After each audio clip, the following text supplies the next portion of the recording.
बिस्मिल्लाहिर्रहमानिर्रहीम। Welcome to my channel. अस्सलाम वालेकुम। डियर स्टूडेंट्स, मुताला पाकिस्तान एक ऐसा सब्जेक्ट है जिसके अंदर जो है ना बच्चे उसका नाम देख कर ही उससे जो है ना डर जाते हैं, उसे जो है ना समझते हैं बहुत ज़्यादा मुश्किल है। इसके अंदर तारीखें पूछी जाती हैं, जगह पूछी जाती हैं, तो कौन इतनी डेट याद करे और कौन इतने जो है ना सवाल याद करे।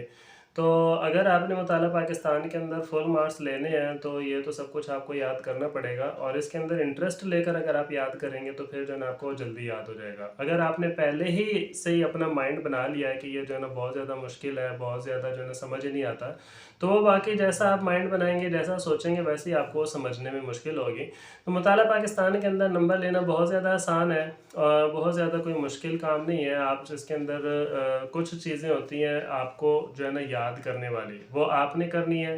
बाकी जो एग्जामिनर है वो क्या चीज़ें नोट करता है, वो सिर्फ और सिर्फ ये नोट करता है कि जो सवाल आपसे पूछा गया था वो सवाल का जवाब आपने क्या लिखा है, वो सवाल का जवाब आपने जो है ना एग्जैक्ट लिखा है, टू द पॉइंट लिखा है, या आपने एवं कहानियाँ लिख दी हैं। अब आपसे पूछा कुछ जाए और आप जो है ना उसकी जगह पर कुछ और ही लिख दें तो फिर तो वाकई आपको मार्क्स नहीं मिलने। तो अगर आपने मार्क्स लेने हैं तो आपको अच्छा सा याद करना पड़ेगा, तैयारी करनी पड़ेगी।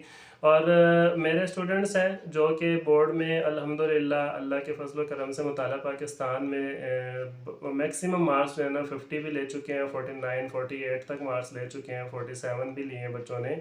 तो जो तैयारी करते हैं, जिनको मैंने तैयारी करवाई है, उनके मार्क्स बहुत अच्छे हैं। आज मैं आपसे एक स्टूडेंट का पेपर शेयर करता हूं कि उसने जो है ना अपने पेपर के अंदर कैसे प्रेजेंटेशन की है, मैं किस तरीके से किस मेथड से तैयारी करवाता हूं, और वो तैयारी जो है ना उनके किस काम आती है। और वो आप लोगों को तैयारी जिस तरह मैंने उनको करवाई है और जिस तरह अटेम्प्ट करने का, लिखने का सारा मेथड बताया है, ये सारा का सारा मेथड ही जो है ना वो कंसिडर करता है। लेकिन आप दोबारा सुन लें कि किसी भी सब्जेक्ट में ज़्यादा से ज़्यादा मैक्सिमम मार्क्स लेने के लिए आपको उसकी तैयारी करनी पड़ती है। आप बाकी जहाँ साइंस सब्जेक्ट्स हैं, दूसरे सब्जेक्ट्स हैं, उसकी तैयारी कर लेते हैं, मुश्किल चीज़ें याद कर लेते हैं। तो मुताला पाकिस्तान के अंदर पता नहीं क्यों ऐसे जो है ना आप समझते हैं। इसके अंदर ही आप हमारा जो है ना मुल्क है, बहुत ज़्यादा अजीज़ तरीन मुल्क है। अगर हम इसके अंदर इंटरेस्ट लेकर पढ़ें कि हमारे मुल्क में क्या है, क्या नहीं है, कौन सी चीज़ें हैं, और उसको हम समझने की कोशिश करें तो हम उसको बड़ी आसानी के साथ समझ सकते हैं। उसके अलावा अगर आप मुताला पाकिस्तान की तैयारी के लिए, वैसे तो आपको पेपर प्रेजेंटेशन का मैं बता रहा हूँ, लेकिन अगर आप तैयारी करना चाहते हैं मुताला पाकिस्तान के अहम सवालात जो बोर्ड्स में बार बार आते हैं, पूछे जाते हैं, इंपॉर्टेंट सवालात कौन से हैं, तो मैं जो है ना ये आपको देखें, ये वीडियो मैं आपको बता रहा हूँ। ये वीडियो जो है मेरा चैनल के अंदर जाएँ, ये वीडियोज़ आपको मिल जाएंगी और चारों चैप्टर्स के मिल जाएंगे। उन वीडियोस के अंदर ये वाली भी वीडियोस हैं, ये देख लें। इनके अंदर जो है ना आपको ये वीडियोस पे चले जाएं, वहाँ से आपको शॉर्ट क्वेश्चंस आपको पता लग जाएंगे कौन कौन से इंपॉर्टेंट हैं। सारे इंपॉर्टेंट शॉर्ट क्वेश्चंस जो है ना मैंने ये बना कर वीडियो भी मैं भी शेयर कर दिए। और अगर किसी को पीडीएफ चाहिए तो पीडीएफ भी जो है ना कमेंट में सेंड कर दें, कमेंट कर दें आप कि आपको जो है ना पीडीएफ ये चाहिए, नोट्स वगैरह, तो आपको पीडीएफ में भी अवेलेबल है, वो भी आपको मिल जाएंगे। तो चले आए पेपर की जो है ना प्रेजेंटेशन शुरू करते हैं और आपको टिप्स बताते हैं कि किस तरीके से जो है ना आपने अच्छे नंबर लेने हैं और किस तरीके से आपने पेपर अटेम्प्ट करना है। ख़ास तौर पर आपका लॉन्ग क्वेश्चन बहुत ज़्यादा इसमें इंपॉर्टेंट होता है। तो लॉन्ग क्वेश्चन का तरीका अच्छे तरीके से जो है ना आपने समझना है कि लॉन्ग क्वेश्चन जो है उसको आपने कैसे अटेम्प्ट करना है, उसकी हेडिंग्स कैसे लिखनी है और उसकी हेडिंग्स का तरीका क्या होगा और उसकी लेंथ कितनी होगी, कितना बड़ा सवाल लिखना है, ताकि आपको अच्छे से अच्छे नंबर मिले और आप जो है ना बोर्ड में ज़्यादा अच्छे नंबर ले सकें। चले आए चलते हैं, पेपर दिखाते हैं आपको। उस पेपर को देखकर आप इसका जो प्रेजेंटेशन मेथड है उसको सीख लें, ताकि जो है ना आप अच्छा सा पेपर हल कर सकें। अगर आप चैनल पर न्यू हैं तो चैनल को सब्सक्राइब करना ना भूलिएगा और बेल आइकन को भी जो है ना ज़रूर प्रेस करें, ताकि आपको हर नेक्स्ट आने वाली वीडियो, गेस्ट पेपर और जो भी अपडेट है वो आपको मिलती रहे। जी डियर स्टूडेंट्स, ये है एक पेपर जिसकी आपने जो है ना सब्जेक्टिव में इस तरह से हेडिंग्स देनी है। और बहरहाल ये सब्जेक्टिव आपको जो है ना इसकी डिटेल बाद में दिखाते हैं। आए आपको पहले ऑब्जेक्टिव दिखा दें। जी ऑब्जेक्टिव जो है ना सवाल में पूछे जाते हैं और इसमें पाक स्टडी में 10 क्वेश्चंस होते हैं, तो आपने कोशिश करनी है 10 के 10 अच्छे से याद करें, क्योंकि जब ऑब्जेक्टिव में आपके पास ऑप्शन नहीं होती कि अगर गलत हो जाए तो आपको मार्क्स मिल जाए। तो इसमें देखें, इनका पहला एमसीक्यूज़ बिल्कुल ठीक है। वर्ल्ड ट्रेड सेंटर का वाक़या जो है 2001 को पेश आया। और क्वेश्चन नंबर 2 है, पाकिस्तानी एटमी धमाके जो हैं वो भारत के मुल्क के जवाब में दिए थे। चीन जो है 1949 में कायम हुआ था। पाकिस्तान ने 30 सितंबर 1947 को अक़वाम मुत्तहिदा की रुकनीत हासिल की। ये भी ठीक है। 5वां कश्मीर पाकिस्तानी शहरा के कायदे आज़म का फरमान है। आप इन MCQs को भी याद कर लें, हो सकता है इसी में से कोई MCQs आ जाए। जी, छठा MCQs देखें। छठा MCQs इसका जो है ना गलत है, और इसने लिखा है इस्लाम बिराज तामीर किया गया, तो इसने जो है निशान लगा दिया है दरिया रावी पे, जबकि इस्लाम बिराज जो है वो दरिया सतलुज पर कायम किया गया। इस एक MCQs की वजह से इसका एक नंबर कटा है, और आपने जो है ना ऊपर देखा, ये देखें 9 नंबर मैंने इसके लगाए हुए हैं, तो इस एक MCQs के गलत होने की वजह से। कराची बंदरगाह की जो बुनियाद रखी गई वो 1852 पश्तो ज़बान के मशहूर शायर खुशहाल खान खट्टक 2019 से पाकिस्तानी सयाहों की तादाद तकरीबन 50 मिलियन थी, और सुप्रीम कोर्ट के जो जज थे वो थे बदियुज़्ज़मान कीकाउस। तो अब ये जो है सारे MCQs आपको मैंने दिखा दिए। चलें, इनमें से अल्लाह करे कि कोई आ जाए पेपर में तो आपको जो है ना ये भी याद हो जाएंगे, इसलिए मैंने सबकी रीडिंग करके आपको समझा दी हैं। तो ये एक MCQ इसका ये छठा गलत था, जिसकी वजह से इसके MCQs के अंदर देखें, क्वेश्चन नंबर 1 के अंदर इसके 9 मार्क्स मैंने लगाए हैं। तो इसका मतलब तो ये हुआ कि MCQs में एक नंबर आपका एक नंबर इसका कट गया है MCQs की वजह से। तो इसके बाद जो है ना अब आपको दिखाते हैं इसका सब्जेक्टिव पेपर। तो सब्जेक्टिव पेपर पर जाने से पहले आप चैनल पर अगर न्यू हैं और प्रेजेंटेशन देख रहे हैं और इस चैनल से आपको फ़ायदा हो रहा है, तो आप चैनल को ज़रूर सब्सक्राइब करें, बेल आइकन को प्रेस करें, ताकि आपको हर वीडियो मिलती रहे, और वीडियो को दूसरों को लाजमी शेयर करते रहा करें, ताकि जो है ना वो वीडियो से दूसरों का भी फ़ायदा हो। चलते हैं सब्जेक्टिव पेपर की तरफ, और उसके प्रेजेंटेशन और उसकी टिप्स आपको बताते हैं कि आपने कैसे सब्जेक्टिव पेपर करना है, और आपको सब्जेक्टिव पेपर के अंदर जो है ना कौन से बातों का ख्याल रखना है, जिसकी वजह से आप मुताला पाकिस्तान में ज़्यादा से ज़्यादा मार्क्स ले सकें। जी, ये सब्जेक्टिव पेपर है मुताला पाकिस्तान का, और इसका सवाल नंबर 2 जैसे ये है मुख्तसर जवाबात का। तो ये मैं आपको दिखा दूँ, ये इसके मार्क्स 48 मार्क्स लिए हैं पाक स्टडी में। तो 48 मार्क्स यानी कि 2 नंबर कटे हैं। तो 2 नंबर क्यों कटे हैं? एक नंबर तो आपने देख लिया कि MCQs में कटा है, और बाकी जो है ना देखें यहाँ पर इनकी कौन सी मिस्टेक हुई है, ये मैंने सारे नंबर्स दिए हुए। तो बाकी क्या मिस्टेक हुई है, ये जो है ना अभी मैं आपको दिखाता हूँ इसका सारा पेपर, कि इन्होंने कहाँ पर मिस्टेक की, और किस तरीके से आप फुल मार्क्स ले सकते हैं, और किस तरीके से आपके मार्क्स कट सकते हैं। ये देखें मुख्तसर जवाबात हैं, और ये मुख्तसर जवाबात के अंदर सवाल नंबर 2 उसका जो है ना जो मेथड है इसका प्रेजेंटेशन का, वो इसका मेथड ये है कि आपने जो है ना हिस्सा अव्वल लिखना है, और ये हिस्सा अव्वल जो है इंशाइया का हिस्सा होता है। इसका सवाल नंबर 2 आ गया, उसकी हेडिंग डाली मुख्तसर जवाबात, और इसके बाद आपने जो है ना क्वेश्चन का पार्ट नंबर लिखना है, कौन सा वाला आप पार्ट लिखने लगे हैं उसकी हेडिंग दे के उस क्वेश्चन में आपसे पूछा क्या है, और उसका आपने आंसर लिख दिया। आंसर बिल्कुल सही लिखना है, कोई उसके अंदर मिस्टेक्स नहीं होंगी, आपको पूरे के पूरे मार्क्स मिल जाएंगे। ठीक है। इसी तरह नेक्स्ट क्वेश्चन, उसकी हेडिंग और उसका आंसर, और नेक्स्ट क्वेश्चन का पार्ट नंबर लिखना है, उसकी आपने हेडिंग देनी है, हेडिंग के बाद आपने जो है ना उसका आंसर लिख देना है। ठीक है। ये देखें इनके आंसर बिल्कुल ठीक हैं, इसीलिए इनको पूरे नंबर दिए गए हैं इस स्टूडेंट को। उसके बाद इसी तरह ये देखें, ये वाला क्वेश्चन और बड़े अच्छे तरीके से प्रेजेंटेशन में देखें, जो इंपॉर्टेंट चीज़ है उसको आपने हाईलाइट भी करना है। या आपने टॉपिक लिखा, टॉपिक के बाद यौम तकबीर है, तो ये देखें हाईलाइट कर दिया, 28 मई 1998 यौम तकबीर मनाया जाता है। ठीक है।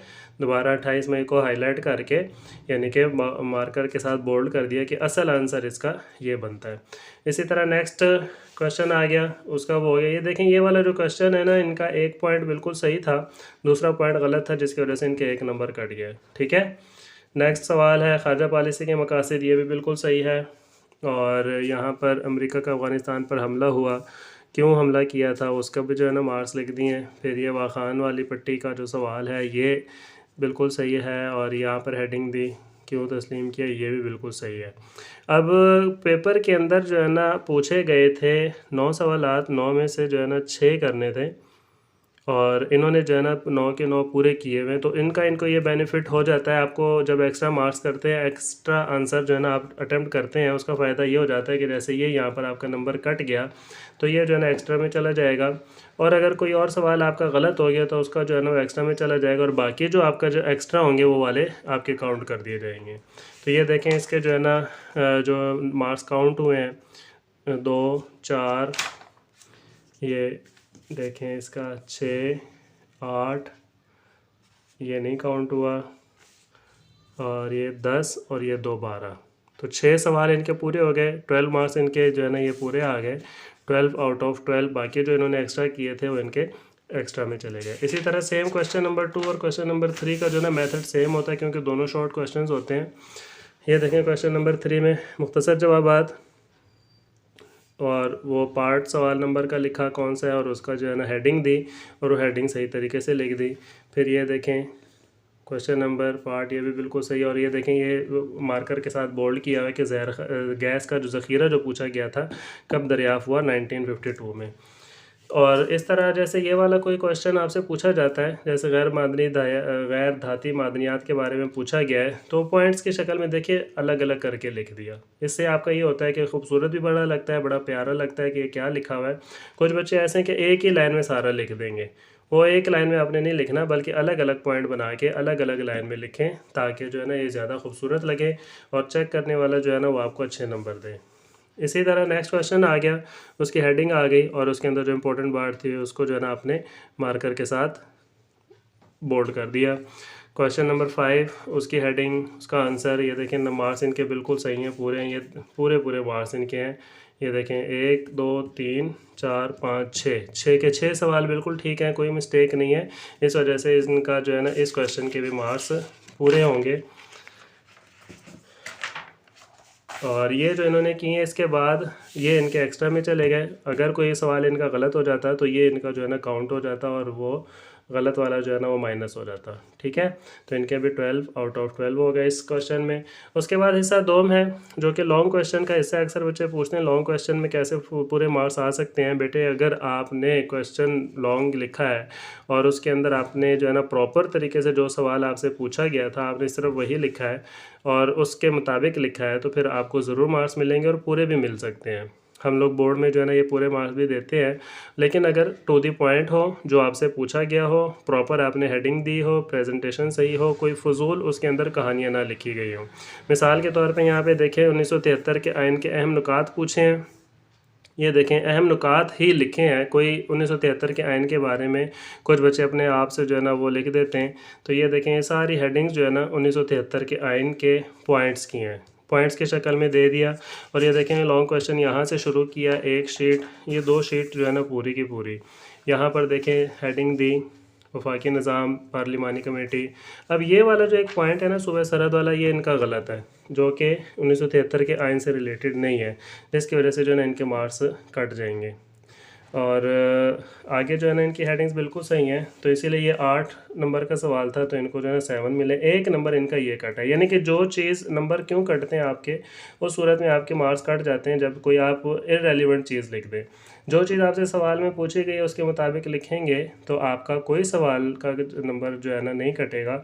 अगर आप गैर ज़रूरी चीज़ लिख देंगे तो फिर आपके नंबर कट जाएंगे। ठीक है, ये इस क्वेश्चन में इनके 7 मार्क्स हो गए।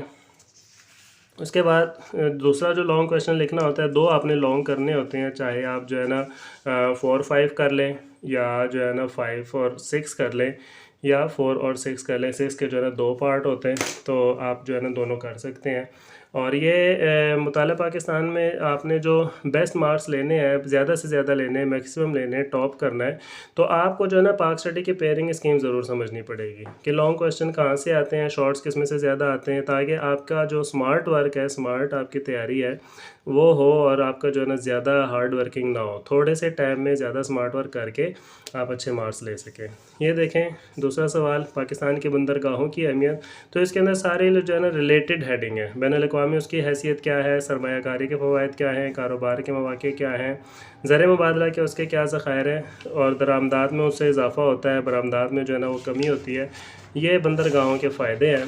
फिर जो इम्पोर्टेंट जो बंदरगाहें पाकिस्तान के अंदर मौजूद हैं, अहमियत, कराची बंदरगाह के बारे में सारा लिख दिया। मोहम्मद बिन कासिम बंदरगाह है, गवादर बंदरगाह, ये बड़ी जो है ना बंदरगाहें हैं। अब ये सारी चीज़ें लिखने के बाद देखें अब उन बंदरगाहों की अहमियत क्या है, बंदरगाहों को जो है ना खुश्क गोदियाँ कहते हैं, उनकी अहमियत भी लिख दी है और अहमियत पॉइंट्स की शक्ल में लिखने के बाद हासिल कलाम भी लिख दिया। हासिल कलाम यानी कि सबसे क्या मिलता है। अब अक्सर बच्चे क्या करते हैं, सिर्फ एक शीट पे लॉन्ग क्वेश्चन लिख देते हैं और कहते हैं कि हमारे नंबर पूरे नहीं आए। अब ये देखें यहाँ से शुरू किया है, शीट भी पूरी है, सिर्फ लेंथ नहीं देखी जाती, आपने उसके अंदर लिखा क्या है, आपके अंदर वो मैटर क्या है, आपने हेडिंग्स क्या दी हैं, पैराग्राफ में क्या लिखा है, वो बातें जो है ना होती हैं।